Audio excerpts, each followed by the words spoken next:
So I am the Assistant Director of Multicultural Affairs. I have like three primary functions that I do in the office. So the first thing is I supervise our student employees. We have three.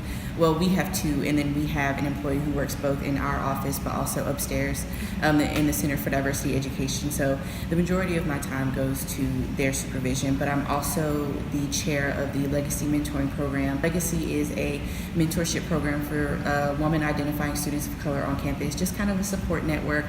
We do have some older students that act as mentors to our usually freshmen who are coming into UNC Asheville. And then the third thing that I do is I work really closely with oversight and advisorship, I guess, for our affinity groups, so our culture-based student organizations, in regards to like leadership development, organizational management, things like that. So Luke is my supervisor.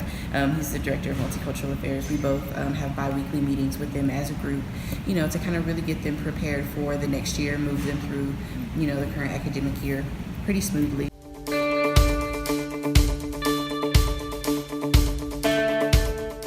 From multicultural student programs to the Office of Multicultural Affairs. So with that, Luke and I have been put in a really good position actually to kind of really sit down and think about the work that we're doing and how can we best serve students, and a lot of those things are institutional changes and institutional support, so that this work doesn't just come out of our office, but it's something that is ingrained all across campus in a very tangible way. So now it's just kind of trying to tie those things together. Or we work really closely with our affinity groups. So leadership development is a really, really big part of what we are moving into and what we've been focusing on this year with our affinity groups, but also with our student employees.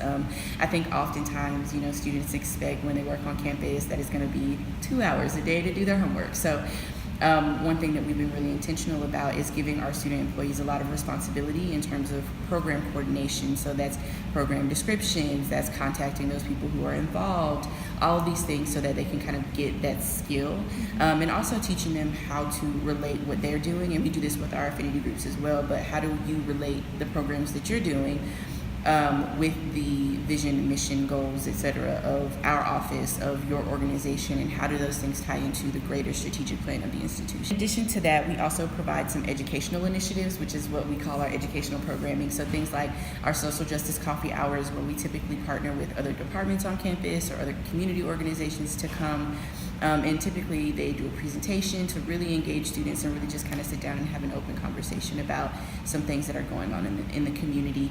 And also things like safe zone training. We're actually revamping that as well, which is probably why you haven't seen many trainings offered this academic year.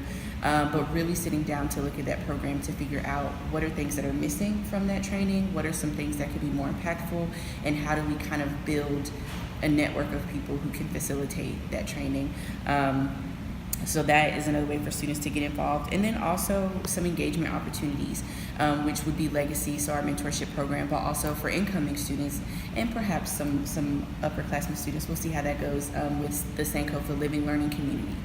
So in previous years, we did have an LLC come out of this office called the Asheville Advantage, but this is a revamp of that and a partnership between our office, residential education, and interdisciplinary and Africana studies.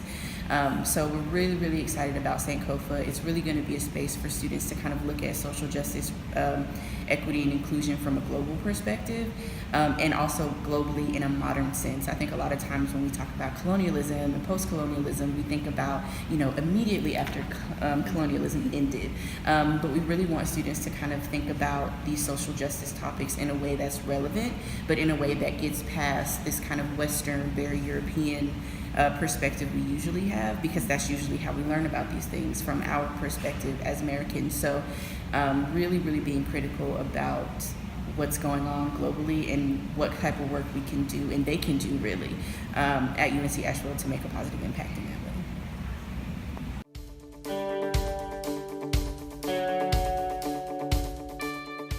We really feel like students need our services all the time, but not just students, faculty, staff, everyone on campus needs these things all the time. One of the things that we believe as an office is that it's our responsibility to make sure that everyone not just has the competency to do diversity, equity, and inclusion work, but has like the actual skill set to do this work. Because I think a lot of times, when we hear these buzzwords like diversity, equity, and inclusion, we think, oh, well, I've been to Safe Zone training, or, oh, I've done diversity training before, or I can acknowledge when diversity is present or not present.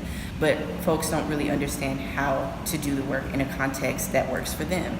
So these kind of very specific targeted approaches work for us as the Office of Multicultural Affairs, but what does diversity, equity, and inclusion look like in the library? What does it look like in physics? What does it look like in drama? All of these different areas have different approaches to diversity, equity, and inclusion, and our students do as well. I think so often we look at our affinity groups as the kind of be-all, end-all of knowing about, culture-based issues, racial equity and injustice, all these things.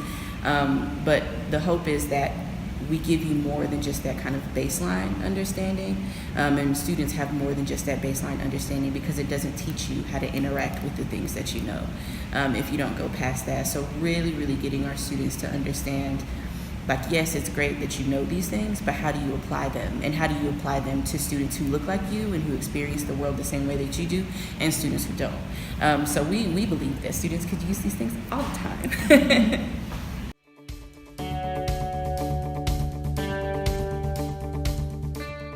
One, that we want you to be involved in the things that we're doing. We want to see you at our events. We want to see you participating in Safe Zone and all these other things, because we want your feedback. We really, really need that student input. And so we want to see students getting involved in the things that we're doing, but we also want to see students and the rest of campus really, again, to kind of be creative and innovative in the way that they look at diversity, equity, and inclusion, but also the way that they do diversity, equity, and inclusion. Of the thought that this is everybody's job, this is everybody's work, because this is everyone's experience. It doesn't just affect the folks who are marginalized and minoritized, it also affects the privileged, because we're all privileged in a lot of different ways. Everybody kind of needs to acknowledge that. Invest and participate in the things that we're doing, but also take ownership of the things that you can do.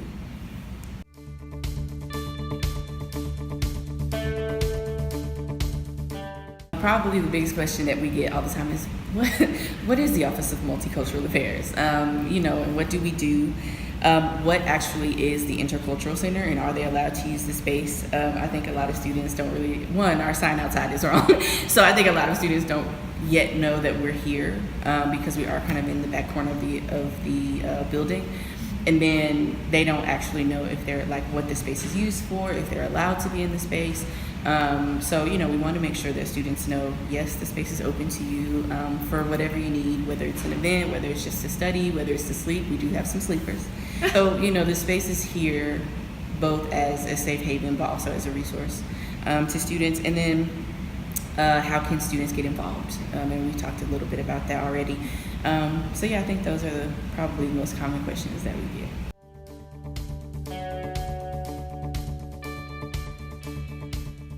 We do have events where you actually have to show up, but we also have a podcast. We are also trying to, kind of build our online profiles and things like that, because we know every student isn't going to come to an event. It's just like not realistic. We all have things to do, so we want to make sure that we're able to engage with the campus in different ways, because there are different ways that work for everybody. So in some kind of way, we want your feedback because we want you to be engaged, but again, also just being confident in what you don't know, but also what you do know. And don't be afraid to ask questions. If you have questions about things, come see us, come talk to us. Because like we said, we want folks to feel empowered to do things that they can do in whatever capacity that is. Because everybody's not going to be able to, sit down with the chancellor and say, hey, can we talk about this one particular issue? But every student has power to do something in whatever roles that they play on campus.